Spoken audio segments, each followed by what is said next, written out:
आइए मैं अपने महापुरुषों तक भी पहुँचूँगा।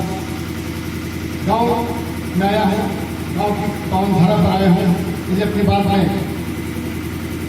गाँव से प्रारंभ करता हूँ। गाँव में रहने वाले किसानों से प्रारंभ करता हूँ। किसानों की देशभक्ति, गाँव की देशभक्ति क्या होती है, आज़ादी से प्रसंग जोड़ता हूँ।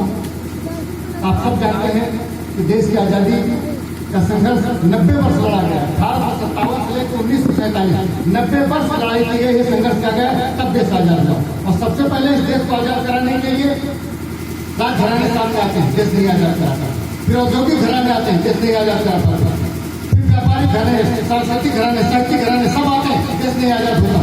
तब सारे नेताओं ने विचार किया कि कैसे देश आजाद कराया जाए। तो लोगों ने कहा कि किसानों का नेता जब अपील करेगा तो हिंदुस्तान से किसान को देंगे, मजदूर को देंगे, देश तब आजाद होगा। आंदोलन जब तक नहीं बनेगा देश आजाद है। तब सरदार वल्लभ भाई पटेल, गांधी जी, इनको लेकर के एक अपील की गई, तब उसमें किसान होगा और देश आजाद हुआ। वही किसान समाज गाँव में रहता है, जिनके पूर्वजों ने देश को आजाद कराया, अभाव में रहता है, गरीबी में रहता है, फिर भी देश के प्रति ऐसी भावना रखता है, वो आपको भी बुलाना चाहता हूँ। बधाइयाँ बजाइए। मजबूत रहता है कि हम गाँवों गरीब के वासी भले, हम गाँवों गरीब के वासी भले, हिया राम कृपा से घटैना कबो। हम गाँवों गरीब के वासी भले, हिया राम कृपा से घटैना कबो। लगे पैरे जमा वही मदेरो भले पर, अंगद पाओ हटैना कबो पर, अंगद पाओ हटैना कबो। और सब ऐसे उपाय करो मिल गए, अब सीमा पर बम्बो फटैना कबो। ऐसे उपाय करो मिल गए, अब सीमा पर बम्बो फटैना कबो। और बच जाए भले हरिया गुड़ की पर, हिंदुस्तान बटैना कबो। बच जाए भले हरिया गुड़ की पर, हिंदुस्तान बटैना कबो। जब देश आजाद हुआ उसमें देश बट गया था, टुकड़ा बट गया था। अब किसान कहता है कि हम घर का बंटवारा बर्दाश्त कर सकते हैं, खेत का बंटवारा बर्दाश्त कर सकते हैं, लेकिन देश का दोबारा बंटवारा नहीं होना चाहिए। वो कहता है बंद कि जब ले हर हाथों में है हमारे, यहाँ कोई न भूखा व नंगा मिली। और जब ले हर हाथों में है हमारे, यहाँ कोई न भूखा व नंगा मिली। बलिदान बचा कर आओ तो झगड़ा न फसाद न गंगा मिली। झगड़ा फसाद न आओ तो झगड़ा न फसाद न गंगा मिली। यही वो तरह की उठी जी गए, यही वो तरह की उठी जी गए, कोई छाती पे गाड़ा तिरंगा मिली। यही और की बाकी उठी जी गए, कोई छाती पे गाड़ा तिरंगा मिली। और बलिदान बचा कर आओ तो झगड़ा न फसाद न दंगा मिली। आप कहता है इस तरह की बात जब गाँव का किसान करता है, वो कोई लंतरानी नहीं आता, जब फाजी नहीं मारता, बल्कि अपना फोन करता है, गिराता कहता है जिन्हें जाते हैं सिंह के जाते ही आया उतारे तो खेल तमाशा में है। हम बुद्धू पता था न खाई भले पर, सोचे हमारी आकाशा में है, पर सोचे हमारी आकाशा में है। और तन देश के काम में आवेगा वो हमारी पहली अभिलाषा में है। तन देश के काम में आवेगा वो हमारी पहली अभिलाषा में है। और मजबूत पहाड़ों का फोरी सकी यहू तेज कुदारी के पासा में है। ऐसी बात हमको खेत पर दिखाई देता है, कल्याण में दिखाई देता है, बैलों पीछे दिखाई देता है। ऐसा चित्र मेरे मन में होता है। अगर वही सम्मानजनक चित्र आप कहते हुए कराए गए चर्चा के माध्यम से, तो आप पहले उठे किसान के संबंध में कि भूल जाने जवान किसानों हमें तब लोग के पंथ कराही लगे। भूल जाने जवान किसानों हमें तब लोग के पंथ कराही लगे। दुनिया की निगाह मरण को भले, हमारी तो निगाह मसाही लगे। दुनिया की निगाह मरण को भले, हमारी तो निगाह मसाही लगे। और जी से लिखे वेद पुराण गए, हम गाँव है पैन वसाही लगे। जी से लिखे वेद पुराण गए, हम गाँव है पैन वसाही लगे। और कांधे हाथ में पैना लिए, हर कांधे हाथ में पैना लिए, वो सीमा का पीर सिपाही लगे। हर कांधे हाथ में पैना लिए, वो सीमा का पीर सिपाही लगे। और इसके बाद एक लंबी रचना सरदार वल्लभ भाई पटेल, पहले की मैं उसको नहीं पढ़ूंगा क्योंकि सरदार वल्लभ भाई पटेल सबने पढ़ा। मैंने भी प्रारंभ में वंदना के क्रम में दो मुख्य पढ़ दिए थे। अब मैं सरदार वल्लभ भाई पटेल नहीं बल्कि सरदार वल्लभ भाई पटेल का के मित्र का स्मरण करना चाहता हूँ। सरदार वल्लभ भाई पटेल का एक ऐसा मित्र, आप सब जानते हैं कि देश 1947 में आजाद होता है, उनके मित्र ने आजादी के 4 वर्ष सरकार 1943 में ये अनुमान लगाया, 47 से पहले 1943 में ये सटीक अनुमान लगाया कि देश को आजाद कराया जा सकता है। परिस्थितियां अनुकूल है इस समय, अगर ब्रिटिश हुकूमत पर हमला बोल दिया जाए तो हम देश आजाद कर सकते हैं। न केवल उसने अनुमान लगाया बल्कि पूरा संगठन बना करके पूरी ताकत का पूरे बल के साथ ब्रिटिश हुकूमत पर हमला बोल दिया। कई जगहों पर तिरंगा झंडा फहराया और आजाद हिंद फौज का निर्माण किया, आजाद हिंद सरकार की घोषणा की। और सबसे बड़ी बात है, आजाद हिंद सरकार की घोषणा की जापान से, तो वो जो टीम थी, वो जो टीम था, वो जुड़ता है सरदार वल्लभ भाई पटेल के जन्मदिन से। आजाद हिंद फौज, आजाद हिंद सरकार की घोषणा हुई वो 21 अक्टूबर को हुई थी, इसलिए मैं इस रचना को जोड़ते हुए, क्योंकि उन्होंने सरदार वल्लभ भाई पटेल जन्मदिन पर ऐसा बड़ा काम करके उन्होंने पटेल का सम्मान करने जैसी बात सोची होगी, इसलिए मैं उस मित्र का स्मरण करना चाहता हूँ जिसने 47 से पहले कई जगहों पर तिरंगा झंडा लहराया, आजादी का शुभारंभ कर दिया था। और उस व्यक्तित्व का नाम होता है सुभाष चंद्र बोस। तो बताइए बताइए सुभाष चंद्र बोस लोग चर्चा नहीं करते, शायद चर्चा इसलिए नहीं करते कि उनके योगदान की चर्चा करेंगे तो लोगों के सरकारों को उंगली उठेगी कि 43 में आजाद हो सकता था तो क्यों नहीं कराया गया, किन लोगों ने इसको रोका। तब मैं सरदार वल्लभ भाई पटेल के मित्र का स्मरण करता हूँ कि जिस योद्धा का मिलन नजर में, जिस योद्धा का मिलन नजर में अब तक कोई सानी, जिस योद्धा का मिलन नजर में अब तक कोई सानी, उस सुभाष ने स्वतंत्रता की पहली कहानी, उस सुभाष ने स्वतंत्रता की पहली कहानी कैसे रखी। हिंसक जीवों के समक्ष इनका मानना था, चंद्रशेखर आजाद, सुभाष चंद्र बोस, इनका मानना था कि हम हाथ जोड़ करके देश को नहीं आजाद कर सकते, हमको संघर्ष करना पड़ेगा, लड़ाई करनी पड़ेगी, क्रांति हमको लड़नी पड़ेगी, तब देश से छोड़ करके जाएंगे। उनका मानना था कि हिंसक जीवों के समक्ष जो विनती कामना आती, जहाँ से भूचंदन की ही सुनी वो मानी जाती, हिंसक जीवों के समक्ष जो विनती कामना आती, जहाँ से भूचंदन की ही सुनी वो मानी जाती, हो सतत दुश्मन तो फिर संगीन लिया जाता है, हो सतत दुश्मन तो फिर संगीन लिया जाता है, राज विनय का विषय नहीं वो छीन लिया जाता है, राज विनय का विषय नहीं वो छीन लिया जाता है। और सत्य और फुर्सत ने जब पूरा उपयोग किया था, सत्य और फुर्सत ने जब पूरा उपयोग किया था, उगते सूरज के देशों ने पर सहयोग किया था और ईंट का पत्थर से देना जवाब स्वीकारा, और ईंट का पत्थर से देना जवाब स्वीकारा।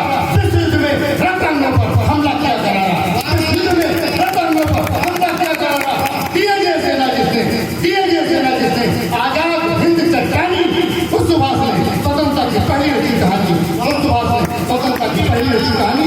और जहाँ से उन्होंने पहली कहानी 1943 में रची दी थी, अभी एक हफ्ता पहले भारत सरकार ने उस स्थल का नाम बदल करके विजयपुरम रखा, अंडमान में समूह का नाम। मैं इस वन विस्तार के आकर मैं किसी सरकार की प्रशंसा करने के क्रम में नहीं हूँ, बल्कि अगर सच्चाई चाहे विरोधी सरकार के पक्ष करे चाहे पक्ष करे, ये कहना करता बंद का मैंने इसकी चर्चा की। सरकार ने अच्छा काम किया, जहाँ से विजय अभियान 43 में शुरू हुआ था उसका नाम बदल करके विजयपुरम रखा, तब अगला बदल पड़ता हूँ। कैसे कहानी आगे बढ़ती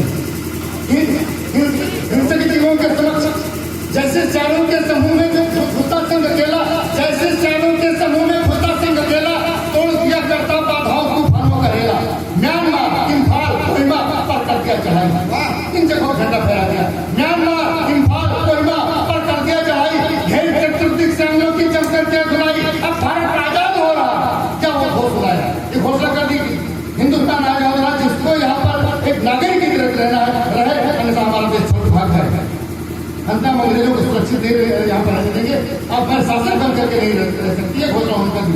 अब भारत आजाद हो रहा, क्या वो घोषणा आया, पढ़ता हुआ विजय का संदन अंडमान तक आया, पढ़ता हुआ विजय का संदन अंडमान तक आया। 31 अक्टूबर 43 को जब ली लगाम सरकारी, तब लंदन को लगा कि भारत हुआ है भारी, तब लंदन को लगा कि भारत हुआ है भारी। हिटलर को भी जिसके समूह आंखें पड़ी झुकानी, हिटलर को भी जिसके समूह आंखें पड़ी झुकानी, उस सुभाष ने स्वतंत्रता की पहली रची कहानी, उस सुभाष ने स्वतंत्रता की पहली रची कहानी। और कहते हैं कि सरदार सुभाष चंद्र बोस जो भाषण करते थे का भाषण सुन करके हम पब्लिक बाल में आ जाते, नवे उछलने लगते थे, फांसी का बंदा में खेल लगने लगता था। वो कहते थे भाषण के रास्ते से कोई हाथ नहीं आएगा, भाषण के रास्ते से कोई हाथ नहीं आएगा, जो पुरुषार्थ करोगे भूपर वही साथ जाएगा। भाषण के रास्ते से कोई हाथ नहीं आएगा, जो पुरुषार्थ करोगे भूपर वही साथ जाएगा। मुझे खून दो, आजादी दो, युवकों को ललकारा, मुझे खून दो, आजादी दो, युवकों को ललकारा, जन जन में जहीं पूछा क्या उन्हीं का नारा। अरे उन्हें बता दो, उन्हें बता दो जो हक मेरा उसे छीन लेंगे हम, मारेंगे तो पत्थर से पानी निकाल लेंगे हम, मारेंगे तो पत्थर से पानी निकाल लेंगे हम। उन पर जड़ो तमाशा, जो उन पर जड़ो तमाशा तुमको समझ रहे जो रहती कहते हिंदुस्तानी शासन नहीं कर सकते इसलिए शासन कर रहा हूँ। अरे उन पर जड़ो तमाशा, अरे उन पर जड़ो तमाशा तुमको समझ रहे जो रहती।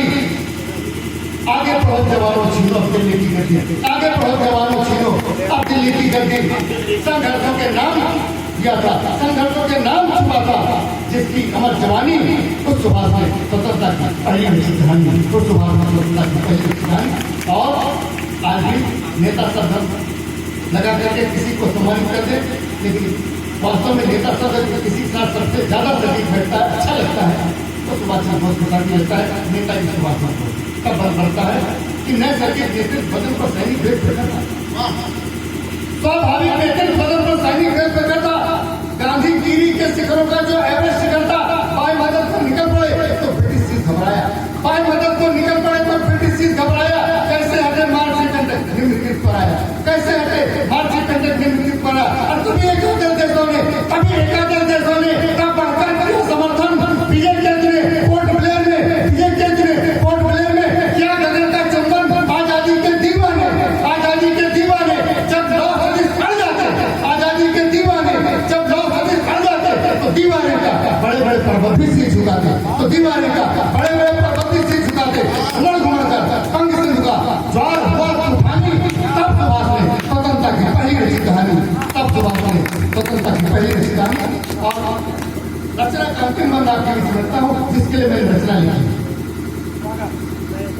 कि जलियांवाला बाग कांड का ऐसा असर हुआ था। हमारी आपकी अभी चर्चा हो रही थी 5 करोड़ की लाठी किसी निकाले थे, अगर 5 करोड़ की लाठी किसी निकल जाए 5 रुपये के दान कर दे, ये दान नहीं है। सुभाष चंद्र बोस ने कितना बड़ा फैसला, कितना बड़ा बलिदान किया कि जलियांवाला बाग कांड का ऐसा असर हुआ था, जलियांवाला बाग कांड का ऐसा असर हुआ था। सम्मुख आई डीएम कुर्सी फिर भी नहीं छुआ था, जिस कुर्सी पर पैसे से बरसता है कि जलियांवाला बाग कांड का ऐसा असर हुआ था। सम्मुख आई डीएम कुर्सी फिर भी नहीं छुआ था। जैसे कोई तारा टूटे और कहीं खो जाए, उनको रात तारा करके छोड़ दिया गया। जैसे कोई तारा टूटे और कहीं खो जाए, सारी दुनिया रहे ढूंढती फिर भी ढूंढ न पाए, सारी दुनिया रहे ढूंढती फिर भी ढूंढ न पाए। और सबसे पहले फहराया जिसने उन्मुख तिरंगा। अगली पंक्ति में अपील लगता हूँ, जो अपील लगता हूँ लगे कि मेरी संबंध के अपील सही है, तो इस पर आपका स्वर उठना चाहिए, सरकार को विचार करना चाहिए कि सबसे पहले फहराया जिस पर उन्मुख तिरंगा, और सबसे पहले फहराया जिसने उन्मुख तिरंगा। अभी हथियार पहुंच न पाई उसकी पावन गंगा, अभी हथियार पहुंच न पाई उसकी पावन गंगा। क्या आजादी के 78 साल बीत गए, अभी भी सुभाष चंद्र बोस की अस्थियों को जापान से नहीं मंगाया जाना चाहिए, जो तथाकथित रूप से वहाँ रैंकोजी मंदिर में सुरक्षित है।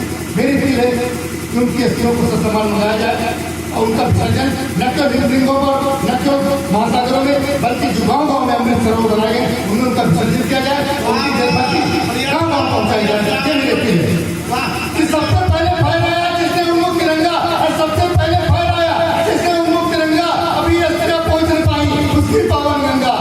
फिर भी हर भारतवासी के दिल में वे रहते हैं, फिर भी हर भारतवासी के दिल में वे रहते हैं। जय भारत जय हिंदू ने हम शीश झुका कहते हैं, जय भारत जय हिंदू ने हम शीश झुका कहते हैं। अंकित है हर मानव पर जिसकी अमिट निशानी उस सुभाष में स्वतंत्रता की पहली रची कहानी, उस सुभाष में स्वतंत्रता की पहली रची कहानी। जिस योद्धा का मिलन जग में, जिस योद्धा का मिलन जग में अब तक कोई सानी, उस सुभाष में स्वतंत्रता की पहली रची कहानी, उस सुभाष में स्वतंत्रता की पहली कहानी। जय हिंद, जय भारत, जय सरदार पटेल, जय सुभाष, जय किसान, जय जवान।